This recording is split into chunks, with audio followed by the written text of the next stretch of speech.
Hello दोस्तों, आप सभी का स्वागत है समसामयिक घटना चक्र के इस ऑनलाइन प्लेटफॉर्म पर। आज अपने इस वीडियो में बात करेंगे 18 और 19 मई 2025 के महत्वपूर्ण करंट अफेयर विभिन्न पत्र पत्रिकाओं में रहे आपकी परीक्षा के दृष्टिकोण से इंपॉर्टेंट। कल यूपी स्पेशल का वीडियो आया था, मार्च महीने के करंट अफेयर कवर किए गए हैं। जिन लोगों ने वीडियो नहीं देखा है, आप लोग जाइए और उस वीडियो को देखिए, अपने दोस्तों के साथ साझा करिए। उसका पीडीएफ आपके ग्रुप में जो कम्युनिटी बनी हुई है, व्हाट्सएप कम्युनिटी, उसमें शेयर कर दी जाएगी। आप वहां से उसको डाउनलोड कर सकते हैं, प्रिंट आउट निकाल सकते हैं, आसानी से रिवीजन कर सकते हैं। उसके पहले आप लोग जाइए, वीडियो को देखिए एक बार। चीजों को अच्छे तरीके से समझाया गया है। 40 मिनट के अंदर के 40 टॉपिक कवर किए गए हैं। देखिए, अपने दोस्तों के साथ साझा करिएगा। चलिए स्टार्ट करते हैं। यहाँ पर 18 और 19 मई का जो करंट अफेयर है, उससे पूर्व एक सूचना है। RO online practice test series जो चल रही है, जिसमें 50 सेट की अनूठी श्रृंखला है। और यहाँ पर देखा जाए 50 सेट के माध्यम से आप 2500 प्रश्नों का ऑनलाइन प्रैक्टिस करेंगे। अंतिम 70 दिनों के लिए रामबाण साबित हो सकता है। यहाँ पर देखा जाए तो हर सेट में 50 क्वेश्चन है, जिसके अंतर्गत 35 क्वेश्चन जीएस के होते हैं और 15 क्वेश्चन हिंदी के होते हैं। ठीक है, और इसका जो मूल्य है सिर्फ 299 है। यहाँ पर 50 सेट है, ऑनलाइन इसकी आप प्रैक्टिस कर सकते हैं, अपनी तैयारी को अंतिम धार दे सकते हैं। और इसके बाद अगर जो देखा जाए तो करंट अफेयर का जो मासिक पैकेज है, करंट अफेयर मासिक पैकेज के बारे में मैं आपको बता दूं। करंट अफेयर का वीडियो जो आता है वो आपको यूट्यूब पर डेली शाम को 7:30 बजे मिल जाता है। उससे इतर हम लोग मासिक पैकेज में अन्य क्या क्या चीजें दे रहे हैं उसके बारे में भी आपको बताता हूं। यहाँ पर देखा जाए डेली वीडियो क्लास मिलती है शाम को 7:30 बजे। डेली क्लास पीपीटी और प्रिंट फ्रेंडली पीडीएफ भी आपको शेयर कर दी जाती है।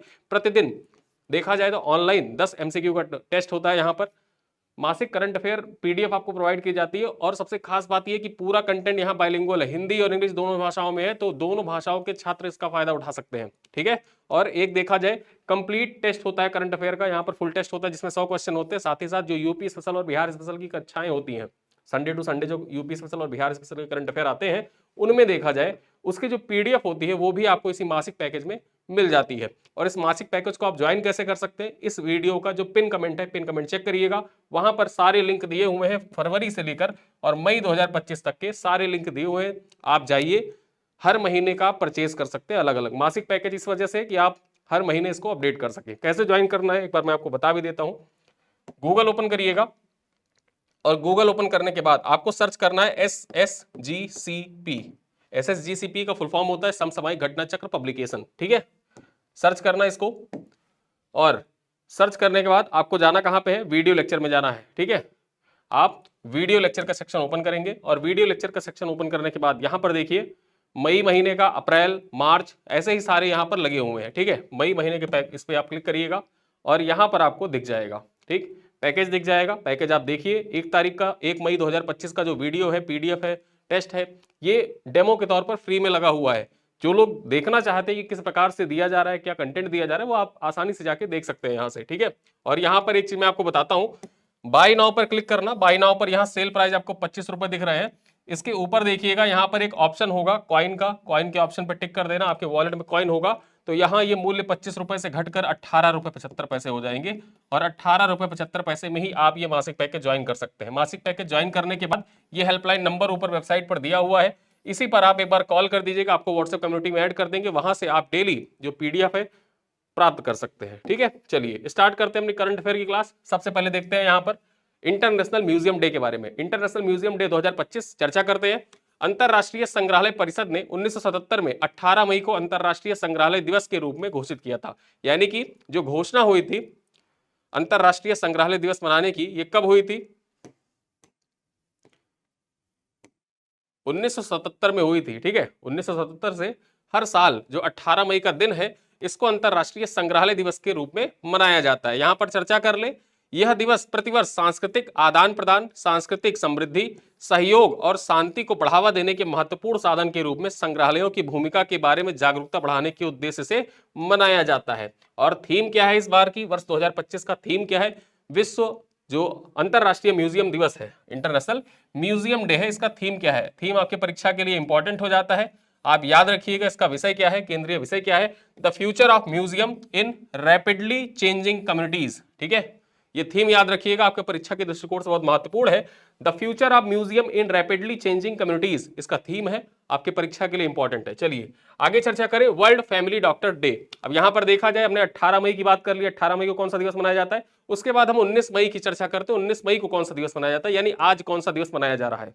ठीक है, वर्ल्ड फैमिली डॉक्टर डे के रूप में सेलिब्रेट किया जाता है। हर साल 19 मई का जो दिन है, इसको विश्व परिवार चिकित्सक दिवस के रूप में सेलिब्रेट किया जाता है। किस रूप में, विश्व परिवार चिकित्सक दिवस के रूप में सेलिब्रेट किया जाता है। आप देखते होंगे अक्सर आपके घर के आसपास में एक मेडिकल शॉप ऐसी होती है, डॉक्टर की दुकान ऐसी होती है जहां आपके पारिवारिक संबंध होते हैं, ठीक है। घर में कोई बीमार हुआ तो आप उठ के चले गए, डॉक्टर को बुला लेके, डॉक्टर साहब चलिए घर में बीमार है, देख लीजिए, ठीक।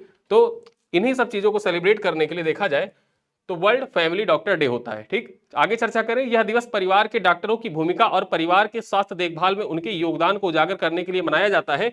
यह दिन World Organisation of Family Doctors द्वारा 2010 में स्थापित किया गया था, यानी कि 2010 से देखा जाए हर साल 19 मई का दिन है, इसको वर्ल्ड फैमिली डॉक्टर्स डे के रूप में सेलिब्रेट किया जाता है, ठीक है। वर्ल्ड फैमिली डॉक्टर्स डे के रूप में सेलिब्रेट किया जाता है। चलिए अब आते हैं अपनी खबरों पर। महत्वपूर्ण खबर क्या है, उड़ीसा में ट्रांसजेंडर वेलफेयर बोर्ड का गठन। अभी परीक्षा में आपसे कैसे पूछ सकता है, हाल ही में किस राज्य सरकार के द्वारा ट्रांसजेंडर वेलफेयर बोर्ड का गठन किया गया है, ठीक है। या पूछ ले मई 2025 में, मई 2025 में किस राज्य सरकार के द्वारा ट्रांसजेंडर वेलफेयर बोर्ड का गठन किया गया है। 4 ऑप्शन दे दे आपको, तमिलनाडु, केरल, उड़ीसा, झारखंड, ठीक है। तो यहां पर आप टिक कर क्या देंगे, सबसे पहले तो आपके दिमाग में आएगा ट्रांसजेंडर बोर्ड है तो केरल होगा, ठीक है। लेकिन आपको वहीं पर रुकना है, थोड़ा सा रुकना है, इंतजार करना है और सही उत्तर पर टिक करना है कि मई 2025 में ट्रांसजेंडर वेलफेयर बोर्ड का गठन किस राज्य में किया गया है, उड़ीसा राज्य में किया गया है, उड़ीसा नहीं ओडिशा, ठीक है। चलिए आगे देखें, ओडिशा सरकार ने ट्रांसजेंडरों के कल्याण और पुनर्वास के लिए 16 सदस्यों वाला ट्रांसजेंडर वेलफेयर बोर्ड गठित किया है। कितने सदस्य होंगे, 16 सदस्य होंगे। आगे चर्चा करें, यह बोर्ड 3 साल तक काम करेगा और हर 3 महीने पर बैठक आयोजित की जाएगी। यहां पर 3 साल तक के लिए यह बोर्ड काम करेगा, ठीक है। 3 साल तक के लिए इसको गठित किया गया है और हर 3 महीने पर इसकी बैठक होती रहेगी। यह बोर्ड ट्रांसजेंडरों की शिक्षा, रोजगार, आवास, स्वास्थ्य योजनाओं की निगरानी करेगा और उनके अधिकारों की रक्षा के लिए काम करेगा। बेसिकली जो ट्रांसजेंडर है उनके उत्थान के लिए, सामाजिक उत्थान के लिए इस ट्रांसजेंडर बोर्ड का गठन किया गया है उड़ीसा में। इससे राज्य के लगभग 30,000 ट्रांसजेंडरों को लाभ मिलेगा। यहां पर खास बात क्या है कि राज्य के सामाजिक सुरक्षा मंत्री जो है, ठीक, उड़ीसा राज्य के सामाजिक सुरक्षा मंत्री इस बोर्ड की अध्यक्षता करेंगे। परीक्षा में आपसे पूछे कि उड़ीसा सरकार के द्वारा गठित जो ट्रांसजेंडर बोर्ड है उसकी अध्यक्षता कौन करेगा, मुख्यमंत्री नहीं करेंगे, ऑप्शन में पहले जान लीजिए, मुख्यमंत्री नहीं, कौन करेंगे, जो सामाजिक सुरक्षा मंत्री हैं ये बोर्ड के अध्यक्ष होंगे। जबकि जो सचिव है, राज्य के सचिव जो है ये उपाध्यक्ष और निदेशक बोर्ड के सदस्य सचिव के रूप में होंगे, ठीक है। जो राज्य के सचिव हैं उड़ीसा राज्य के, वो किस पद पे होंगे, वो उपाध्यक्ष का पद संभालेंगे। चलिए अगली खबर पे चर्चा करें, रोबोटिक्स शिक्षा अनिवार्य करने वाला पहला राज्य कौन सा है। केरल है पहला राज्य जिसने रोबोटिक्स की शिक्षा को अनिवार्य कर दिया है, ठीक है। परीक्षा के दृष्टिकोण से मोस्ट इंपॉर्टेंट क्वेश्चन है, ये आपके एग्जाम में पूछ भी सकता है, ठीक है। ये आपकी परीक्षा में पूछ सकता है, आरओ में या यूपी पीसीएस में या बीपीएससी में या उत्तराखंड पीएससी में, ठीक है। चलो चर्चा करें, 10वीं कक्षा के लिए रोबोटिक शिक्षा अनिवार्य बनाने वाला केरल देश का पहला राज्य बन गया है। केरल देश का पहला ऐसा राज्य है जिसने रोबोटिक्स की शिक्षा क्लास 10th में अनिवार्य कर दिया है। और मैं आपको हमेशा कहता हूं, जब भी आपकी क्लास लेता हूं तो एक चीज जरूर कहता हूं कि जब भी ऐसी कोई इवेंट हो जो पहली बार हो रहा हो, या भारत में, विश्व में, उत्तर प्रदेश में, बिहार में पहली बार ऐसा हुआ, एमपी में पहली बार ऐसा हुआ हो, या किसी राज्य में पहली बार ऐसा हुआ, वो आपकी परीक्षा के दृष्टिकोण से मोस्ट इंपॉर्टेंट हो जाता है, आपकी परीक्षा में पूछा जा सकता है। तो करंट अफेयर के दृष्टिकोण से ये पॉइंट बहुत महत्वपूर्ण है कि 10वीं कक्षा के लिए रोबोटिक शिक्षा अनिवार्य करने वाला केरल देश का पहला राज्य बन गया है। इससे छात्रों को रोबोटिक्स के मूलभूत सिद्धांतों के आकर्षक गतिविधियों के माध्यम से समझने का अवसर मिलेगा।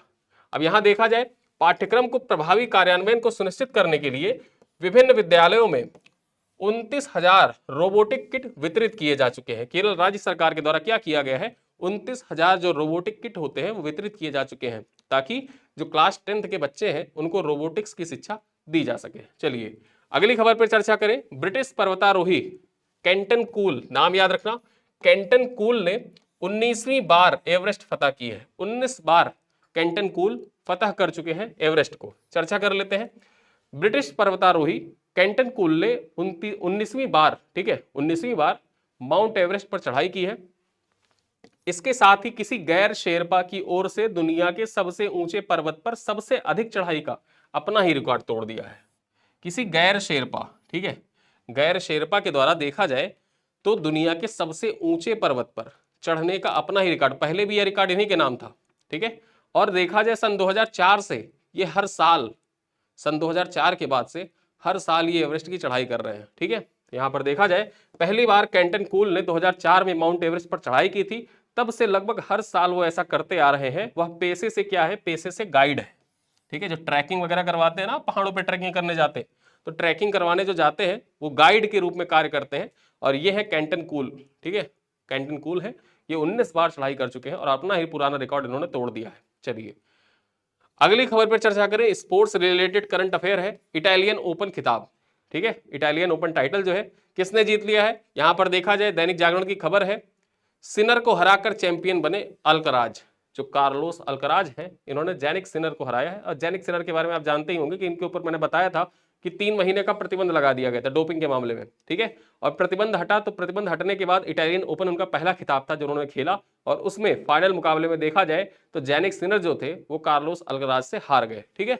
चर्चा करें खबर पर, 4 बार के grand slam champion Carlos Alcaraz ने 18 मई को जैनिक सिनर को हराकर अपना पहला इटालियन ओपन खिताब जीता। यानी कि देखा जाए तो ये कार्लोस अल्कराज का पहला इटालियन ओपन खिताब था। इस वजह से आपके परीक्षा में इंपॉर्टेंट भी हो जाते हैं, डायरेक्टली पूछा भी जा सकता है कि यहां पर या तो कथन कारण में पूछ लेगा, जैसे यूपीपीसीएस 2022 में पूछा था, ठीक है, यूपीपीसीएस 2022 में पूछा था। ऐसे पूछ सकता है आपसे कि मान लीजिए आपसे सवाल पूछ रहा है कि 2025 इटालियन ओपन का खिताब कार्लोस अल्कराज ने जीता, ठीक है, यह उनका दूसरा इटालियन ओपन का खिताब था। तो यहां पहला कथन तो सही है और दूसरा गलत है। इनका दूसरा खिताब नहीं, इनका पहला इटालियन खिताब है, ठीक है, पहला इटालियन ओपन का खिताब है। किसने जीता है? कार्लोस अल्कराज ने जीता है। किसको हराया है? जैनिक सिनर को हराया है। यह जैनिक सिनर का 3 महीने की डोपिंग प्रतिबंध के बाद पहला टूर्नामेंट था जिसमें उन्होंने अपनी वापसी की थी, ठीक है। तो जैनिक सिनर को देखा जाए तो 3 महीने का प्रतिबंध लगा दिया गया था, ठीक है। उसके बाद इनकी वापसी हुई है और वापसी के बाद उनका पहला खिताब था इटालियन ओपन खिताब, जिसको ये हार गए जैनिक सिनर, और जीता किसने? कार्लोस अल्कराज ने जीता है। चलिए अगली खबर पर चर्चा करें, खेलो इंडिया गेम्स जो है, खेलो इंडिया गेम्स का विस्तार किया जाएगा। अभी तक जैसे खेलो इंडिया यूनिवर्सिटी गेम्स होते हैं, ठीक है, खेलो इंडिया पैरा गेम्स होते हैं, उसी प्रकार से देखा जाए तो अब खेलो इंडिया से संबंधित विभिन्न गेम्स होंगे, अलग अलग गेम्स होंगे और उनमें भी कुछ अन्य खेल भी शामिल किए गए, उनकी चर्चा कर लेते हैं। खेल मंत्री मनसुख मांडविया ने 18 मई को खेलो इंडिया पहल के दायरे को व्यापक बनाने की घोषणा की है, जिसमें इस साल से स्कूली खेल, ठीक है, मार्शल आर्ट, तटीय खेल और वाटर स्पोर्ट्स शामिल होंगे। यहां पर देखा जाए खेलो इंडिया बीच गेम्स, जो तटीय गेम होते हैं बीच गेम्स, ठीक है, खेलो इंडिया स्कूल गेम्स, खेलो इंडिया वाटर स्पोर्ट्स, खेलो इंडिया नॉर्थ ईस्ट गेम्स आदि की शुरुआत की घोषणा की गई है। और यहां देखा जाए इसका उद्देश्य क्या है, मनसुख मांडविया के द्वारा घोषणा की गई। जैसा कि आप जानते हैं खेलो इंडिया पैरा गेम्स होते हैं, खेलो इंडिया यूनिवर्सिटी गेम्स होते हैं, तो जो यूनिवर्सिटी गेम्स होते हैं तो स्कूल गेम्स क्यों नहीं हो सकते हैं। ग्रास रूट लेवल पर छात्रों को देखा जाए स्पोर्ट्स के लिए प्रेरित करना, तथा जैसे चीन करता है, चीन में जो बच्चे होते हैं, छोटे छोटे बच्चे होते हैं, उन ग्रास रूट लेवल से ही देखा जाए, स्कूल लेवल से ही बच्चों को उठाया जाता है, उनको ट्रेन किया जाता है। और ट्रेन इस तरीके से किया जाता है कि ओलंपिक वगैरह में देखिए गोल्ड मेडल की जो टैली होती है उसमें टॉप हमेशा बना रहता है चीन, ठीक है। तो यहाँ देखा जाए भारत में भी जो खेल का परिदृश्य है, बच्चों को देखा जाए खेल से जोड़ने के लिए कुछ विभिन्न प्रकार के जो खेल है उनको अब और भी विस्तारित किया जाएगा, और उसके अंतर्गत जो खेलो इंडिया गेम्स हैं उनको विस्तार दिया जा रहा है, विस्तार की घोषणा की गई है। इसके तहत देखा जाए जो खेलो इंडिया बीच गेम्स है, खेलो इंडिया स्कूल गेम्स है, खेलो इंडिया वाटर स्पोर्ट्स है, खेलो इंडिया नॉर्थ ईस्ट गेम्स है, इनकी शुरुआत की घोषणा की गई है। अब इसका उद्देश्य क्या है? तो इसका उद्देश्य खेल पारिस्थितिकी तंत्र को मजबूत करना और प्रतिभाओं की पहचान के लिए साल भर के लिए रणनीतिक कार्यक्रम प्रदान करना। मतलब पूरे साल कोई ना कोई इवेंट चलता रहे। बीच गेम्स चल रहा है, वो समाप्त हुआ, स्कूल गेम्स स्टार्ट हो गया, स्कूल गेम समाप्त हुआ तो वाटर स्पोर्ट्स गेम स्टार्ट हो गया, जैसे ही वाटर स्पोर्ट्स गेम समाप्त हुआ खेलो India north east game start हो गया, नॉर्थ ईस्ट गेम समाप्त हुआ, फिर उसके बाद खेलो इंडिया पैरा गेम शुरू हो गया, वो समाप्त हुआ, फिर खेलो इंडिया यूनिवर्सिटी गेम से स्टार्ट हो गया। तो सारा मतलब पूरे साल जो खेल की प्रतियोगिताएं हैं वो चलती रहनी चाहिए। अब यहीं पर देखा जाए खेलो इंडिया बीच गेम्स, उधर 18 तारीख को घोषणा हुई और यहाँ आज के दिन यानी कि 19 मई का जो दिन है आज देखा जाए तो खेलो इंडिया बीच गेम्स का पहला संस्करण, ये पहला संस्करण है और इसके बारे में आपसे परीक्षा में पूछा जा सकता है।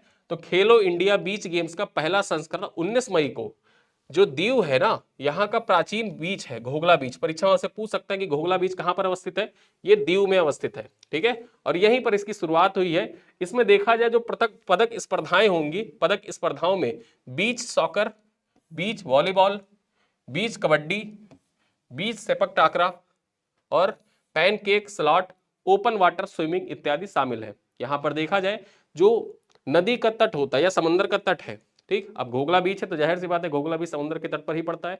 यहाँ बीच गेम्स होंगे, समंदर के तट पर खेल खेले जाएंगे और उन खेलों में कौन कौन सी स्पर्धाएं शामिल है, जैसा बीच सॉकर, जो फुटबॉल होता है ना, सॉकर आप कहते हैं, शाओलिन सॉकर, उसी तरीके से तट पे फुटबॉल खेला जाएगा, तट पे वॉलीबॉल खेला जाएगा, कबड्डी खेली जाएगी, सेपक टाकरा। अब यहाँ पर देखा जाए सेपक टाकरा जो होता है, सेपक टाकरा वर्ल्ड कप का आयोजन किया गया था, परीक्षा में आपसे पूछ भी सकता है, बीपीएससी वाले खास ध्यान दें।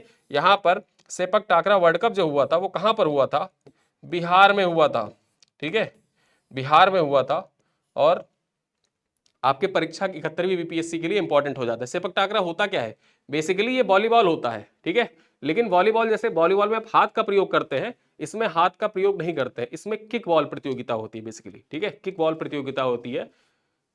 सेपक टाकरा में वॉलीबॉल की तरीके से खेला जाता है, दोनों टीमें सेम ऐसी ही होती हैं, लेकिन इसमें पैर से खेला जाता है, ठीक है। तो ये सारे गेम आयोजित किए जा रहे हैं। पहला संस्करण इसका 19 मई को यानी कि आज ही के दिन देखा जाए, जो घोघला बीच है दीव का, वहीं पर शुरू हुआ है। चलिए अगली खबर पर चर्चा करें, लीमा 2025।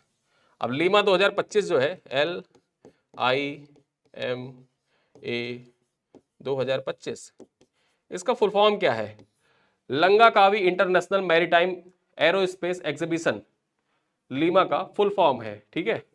क्या है फुल फॉर्म, इसका फुल फॉर्म है Langkawi international maritime and aerospace exhibition. इसकी शुरुआत कब से कब तक होगी, यहां पर देखा जाए 20 से 24 मई लंकाकावी मलेशिया में इसका आयोजन किया जाएगा, ठीक है। तो चर्चा कर लेते हैं लीमा 2025 के बारे में। केंद्रीय रक्षा राज्य मंत्री संजय सेठ, यहां पर देखा जाए जो केंद्रीय रक्षा राज्य मंत्री हैं, केंद्रीय जो रक्षा मंत्री हैं वो कौन है, कल्याण सिंह है, ठीक, सॉरी कल्याण सिंह है, राजनाथ सिंह है, राजनाथ सिंह, राजनाथ सिंह। और इनका संसदीय क्षेत्र कौन सा है, लखनऊ है, लखनऊ से सांसद है राजनाथ सिंह, ठीक, वो केंद्रीय मंत्री हैं। और वही केंद्रीय रक्षा राज्य मंत्री कौन है, संजय सेठ है, नाम याद रखिएगा, संजय सेठ है। ये 20 से 24 मई 2025 तक मलेशिया के लंकाकावी में आयोजित होने वाली लंकाकावी अंतरराष्ट्रीय समुद्री और अंतरिक्ष प्रदर्शनी 2025 के 17वें संस्करण में भारतीय प्रतिनिधिमंडल का नेतृत्व करेंगे, ठीक है। यहां पर देखा जाए 17वां संस्करण है लीमा का, लीमा 2025 से आयोजित हो रहा है, ये 17वां संस्करण है किसका, Langkawi international maritime and aerospace exhibition का, ठीक। चर्चा कर ले आगे, Mazagaon dock shipbuilders limited, भारतीय dynamics limited, Hindustan aeronautics limited सहित कई डीपीएसयू तथा अन्य निजी रक्षा कंपनियां इस प्रदर्शनी में भाग लेंगी और भारतीय रक्षा उद्योग जगत के सामर्थ्य का प्रदर्शन करेंगी। देखा जाए जो भारतीय रक्षा उद्योग जगत है, अभी जब से ऑपरेशन सिंदूर संचालित किया गया तो भारत का जो डिफेंस सिस्टम है ना, वो जग जाहिर हो गया कि किस प्रकार से कितना मजबूत डिफेंस सिस्टम है। तो उन सब चीजों का प्रदर्शन भी यहां पर किया जाएगा, ठीक है। आगे चर्चा कर ले, इस वर्ष डोर्नियर विमान, जो डोर्नियर विमान है और एक भारतीय नौसेना जहाज सहित भारतीय रक्षा परिसंपत्तियां भी प्रदर्शनी 2025 में भाग लेंगी, ठीक है। डोर्नियर विमान हिस्सा ले रहा है, साथ ही साथ एक भारतीय नौसेना का जहाज इसमें सम्मिलित हो रहा है तथा भारतीय जो रक्षा परिसंपत्तियां हैं जो अपना प्रदर्शन करेंगी। और विभिन्न जो भाई प्रदर्शनी है तो जाहिर सी बात है भारत अपने जो रक्षा उपकरण है, स्वदेशी रक्षा उपकरण आत्मनिर्भर भारत को प्रेरित करते हुए जो बनाए गए हैं उनका प्रदर्शन करेंगी, जिससे जो विभिन्न देश हैं, विभिन्न राष्ट्र हैं, उनको आकर्षित किया जा सके कि आप हमारे प्रोडक्ट्स को, हमारे जो डिफेंस के उत्पाद हैं उनको आप खरीद सकते हैं। चलिए अगली खबर पर चर्चा करें। यहां पर देखा जाए तकनीकी खराबी के कारण जो अर्थ ऑब्जर्वेशन सैटेलाइट था 09, इसकी लॉन्चिंग हुई असफल, ठीक है। यहां पर मैंने आपको बताया था, जब मैं आपको 17 मई का करंट अफेयर पढ़ा रहा था, 17 मई के करंट अफेयर पढ़ा रहा था, उसे मैंने बताया था कि 18 मई को RISAT अर्थ ऑब्जर्वेशन सैटेलाइट 09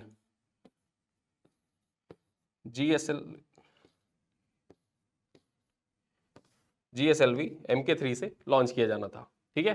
तो वहीं पर देखा जाए जो सैटेलाइट लॉन्च किया जाना था 18 तारीख को, उसका जो लॉन्च होना था वो लॉन्च तीसरे चरण में जाके असफल हो गया, ठीक। वहां पर मैंने आपको बताया था कि इसको लॉन्च किया जाएगा, अर्थ ऑब्जर्वेशन सैटेलाइट है। और यहीं पर देखा जाए ये जो लॉन्च था वो असफल रहा है, उस पर चर्चा कर लेते हैं।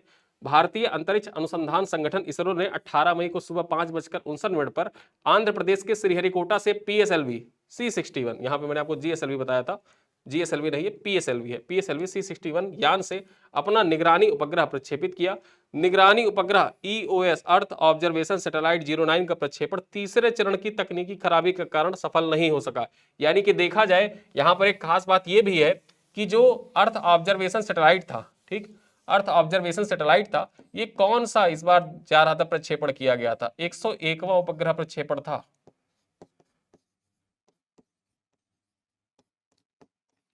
101वां उपग्रह प्रक्षेपण था जो असफल रहा। अब तक भारत के द्वारा 100 सफल प्रक्षेपण किए जा चुके हैं और यहां पर जो 101वां सैटेलाइट प्रक्षेपण था वो असफल रहा है इस बार। ठीक है, कब इसको किया गया था, 18 मई को किया गया था, डेट जरूर याद रखिएगा। चलिए अगली खबर पर चर्चा करें, मिस वर्ल्ड स्पोर्ट्स चैलेंज। जो मिस वर्ल्ड स्पोर्ट्स चैलेंज है इसके बारे में चर्चा कर लेते हैं। मिस एस्टोनिया, नाम क्या है इनका, एलिज रैंडमा ने मिस वर्ल्ड स्पोर्ट्स चैलेंज जीत लिया है। किसने जीता है ये जरूर याद रखिएगा, किसने जीता है, एलिज रैंडमा ने जीता है। ये कहाँ की मिस एस्टोनिया है, एलिज रैंडमा। ठीक है, एलिज रैंडमा जो है ये मिस एस्टोनिया है, इन्होंने मिस वर्ल्ड स्पोर्ट्स चैलेंज जीत लिया है। और यह कार्यक्रम कहां पर आयोजित किया गया था, जो मिस वर्ल्ड स्पोर्ट्स चैलेंज था इसका आयोजन कहां पर किया गया था, इसका आयोजन 17 मई को हैदराबाद में किया गया था। ठीक है, 17 मई को हैदराबाद में किया गया था और मिस वर्ल्ड का जो खिताब हो रहा है वो भी हैदराबाद में ही आयोजित हो रहा है। ठीक है, अब यहां पर देखा जाए प्रतियोगिता में बैडमिंटन नॉकआउट, शॉट पुट, शतरंज, basketball, football, penalty shoot out, shuttle run, sprint और जुम्बा सत्र सहित एथलीट चुनौतियां शामिल थी। चर्चा कर लें, मिस वर्ल्ड मार्टिनिका, नाम क्या है इनका, ऑरेली जोचिम दूसरे स्थान पर, तथा कनाडा की देखा जाए एम्मा मॉरिसन तीसरे स्थान पर रही। ठीक है, अब यहां चर्चा करें, स्पोर्ट्स चैलेंज में दुनिया भर की 108 प्रतियोगिताओं ने भाग लिया। यहां पर देखा प्रतियोगियों ने भाग लिया, दुनिया भर की 108 प्रतियोगियों ने जो मिस वर्ल्ड स्पोर्ट्स चैलेंज था इसमें प्रतिभाग किया था। जीता किसने है, जीतने वाले का नाम जरूर याद रखिएगा, पहला स्थान किसका रहा, पहला स्थान ही आपसे परीक्षा में पूछेगा। और इसका आयोजन भारत में हुआ था, इस वजह से इंपॉर्टेंट हो जाता है आपके एग्जाम के लिए, हैदराबाद में हुआ था। एलिस रैंडमा ने जीता है, ये है एलिस रैंडमा, इन्होंने मिस वर्ल्ड स्पोर्ट्स चैलेंज जीत लिया है। चलिए अगली खबर पर चर्चा करें, यहां पर देखा जाए FAO की एक रिपोर्ट है, आपके परीक्षा के दृष्टिकोण से मोस्ट इंपॉर्टेंट रिपोर्ट है, चर्चा कर लेते हैं। 2024 में बिगड़ते वैश्विक भुखमरी संकट पर FAO की रिपोर्ट। चर्चा करें, संयुक्त राष्ट्र खाद्य एवं कृषि संगठन FAO ने 2024 में बिगड़ते वैश्विक भुखमरी संकट पर एक रिपोर्ट जारी की है। रिपोर्ट में कहा गया है कि 53 देशों में, ठीक है, 53 देशों के 2,95,00,000 2,95,00,000 लोग गंभीर खाद्य असुरक्षा से जूझ रहे हैं। यह आंकड़ा 2023 के आंकड़ों से 1,37,00,000 अधिक है। ठीक है, जो आंकड़ा है 2,95,00,000 का, ये पिछली बार से देखा जाए, ठीक है, जो पिछली बार का आंकड़ा था 1,37,00,000 उससे अधिक है। आगे चर्चा करें, वर्ष 2025 के वैश्विक खाद्य संकट रिपोर्ट में प्रकाशित निष्कर्ष लगातार छठे वार्षिक वृद्धि को दर्शाते हैं। सूडान में अकाल और गाजा, दक्षिणी सूडान, हैती, माली में गंभीर भुखमरी के साथ हुए बहुत से क्षेत्रों में जारी संघर्ष इस समस्या का मुख्य कारण है। इस रिपोर्ट में मई तथा सितंबर 2025 के बीच गाजा में अकाल के मंडराते संकट के प्रति भी आगाह किया गया है। विस्थापन की मजबूरी, आर्थिक झटके और मौसम की मार ने इस संकट को और भी बढ़ा दिया है और भी गहरा कर दिया है। यहां पर देखा जाए ये रिपोर्ट कह रहा है कि मई से लेकर सितंबर 2025 के बीच में भयंकर भुखमरी फैल सकती है गाजा में। आप गाजा के कुछ वीडियोस सोशल मीडिया पर देखेंगे, ट्विटर वगैरह पर, तो वहां पर आप इस तरीके से देखेंगे कि बच्चे जो है वो रो रहे हैं खाने के लिए, खाना लोग बंटवा रहे हैं, संयुक्त राष्ट्र वाले या कोई जो NGO वगैरह है वो खाना बांट रहे हैं, लोग खाना नहीं पा रहे हैं और आपस में एक दूसरे को पकड़ के खाने की छीना झपटी हो रही है, लोग रो रहे हैं वहां पर, बच्चे छोटे छोटे। ठीक है, तो वो सारी जो भुखमरी की समस्या है उसको यहाँ पर दर्शाया गया इस रिपोर्ट में। जो वैश्विक भुखमरी संकट पर देखा जाए FAO की नई रिपोर्ट है, इसमें दर्शाया गया है। चलिए अगली खबर पर चर्चा करें, विकसित भारत के निर्माण में सहकारिता की भूमिका पर महासम्मेलन आयोजित किया गया। ठीक है, ग्रैंड कॉन्फ्रेंस आयोजित किया गया है, किस पर, विकसित भारत के निर्माण में सहकारिता की भूमिका। आपके परीक्षा के लिए इंपॉर्टेंट हो जाता है ये। केंद्रीय गृह मंत्री, और गृह मंत्री के साथ साथ यहां पर देखा जाए ये सहकारिता मंत्री भी हैं। भारत के पहले सहकारिता मंत्री कौन है, भारत के पहले सहकारिता मंत्री हैं अमित शाह। पहले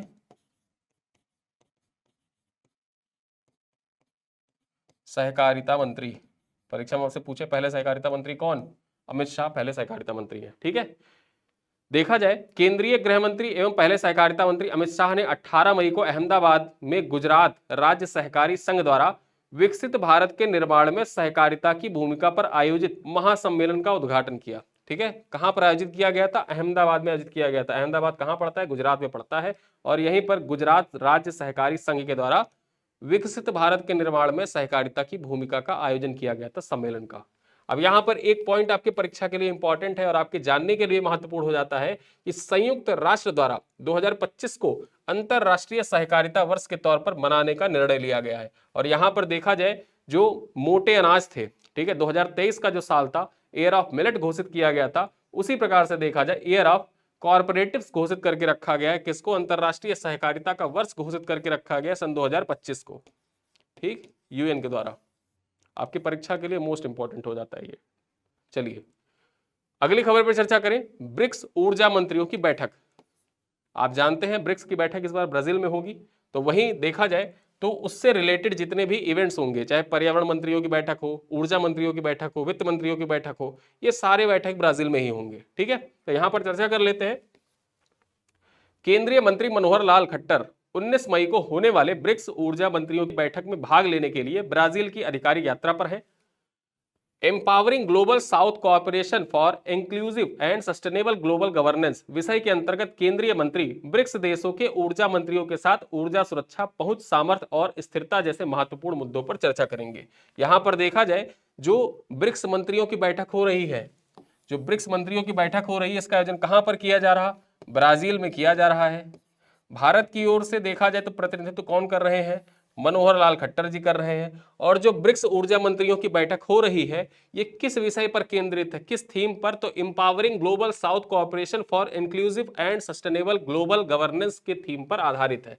ठीक है, empowering global south cooperation for inclusive and sustainable global governance के विषय पर आधारित है। और इसी विषय के अंतर्गत देखा जाए, जो भारत के ऊर्जा मंत्री हैं मनोहर लाल खट्टर, ये ऊर्जा सुरक्षा, पहुंच, सामर्थ्य, स्थिरता जैसे महत्वपूर्ण बिंदुओं पर वहां पर चर्चा करेंगे। ठीक है, चलिए अगली खबर देखते हैं। भारत जो है विश्व की pharmacy, India pharmacy of the world, चर्चा कर लेते हैं इस पॉइंट पर। भारत के जो फार्मेसी फार्मा सेक्टर है वो किस प्रकार से ग्रो कर रहा है, आपके परीक्षा के दृष्टिकोण से इंपॉर्टेंट हो जाता है। ये पीआईबी का इनपुट है, आपके एग्जाम के लिए भी इंपॉर्टेंट है, मुख्य परीक्षा के लिए तो महत्वपूर्ण है ही, प्रीलिम्स के लिए भी इंपॉर्टेंट हो जाता है। और यहाँ पर मेंस में आपको कोई अगर जो फार्मा सेक्टर से रिलेटेड क्वेश्चन पूछता है, जैसा कि यूपी पीसीएस 2023 में पूछा था जीएस पेपर 6 में, ठीक है, फार्मा सेक्टर से रिलेटेड सवाल जीएस पेपर 5 में पूछा था, वैसे ही अगर जो आता है तो भारत का जो फार्मा सेक्टर है उसके बारे में आप जाने रहिए।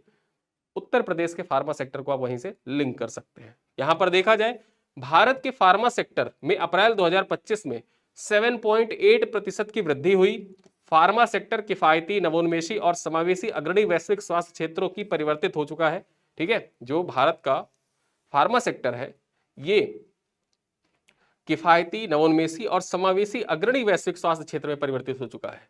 भारत की दवा उद्योग वैश्विक स्तर पर एक विशाल उद्योग है। जो मात्रा के मामले में देखा जाए, जो भारत के दवा उद्योग है, ये मात्रा के मामले में देखें तो पूरे विश्व में तीसरे स्थान पर है। ये पॉइंट जरूर याद रखिएगा, मात्रा के मामले में जो भारत का दवा उद्योग है ये तीसरे स्थान पर है। और मूल्य के मामले में देखा जाए, मूल्य के मामले में पूरे विश्व में 14वें स्थान पर है। ये दो रैंकिंग याद रखिएगा, मात्रा के मामले में तीसरे और मूल्य के मामले में 14वें स्थान पर है। भारत जेनेरिक दवाओं का सबसे बड़ा आपूर्तिकर्ता है, ये पॉइंट याद रखिएगा। जेनेरिक दवाओं के मामले में देखा जाए, भारत का विश्व में कौन सा स्थान है? पहला स्थान है, सबसे बड़ा आपूर्तिकर्ता है, फर्स्ट रैंक है भारत की,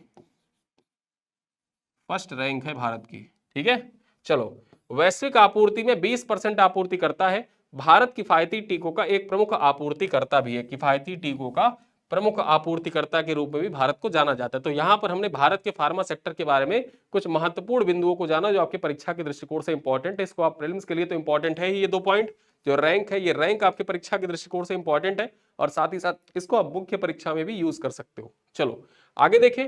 एक त्रिपुरा में एकीकृत एक्वा पार्क की आधारशिला रखी गई है। जो त्रिपुरा है, त्रिपुरा राज्य में एकीकृत इंटीग्रेटेड एक्वा पार्क की आधारशिला रखी गई है।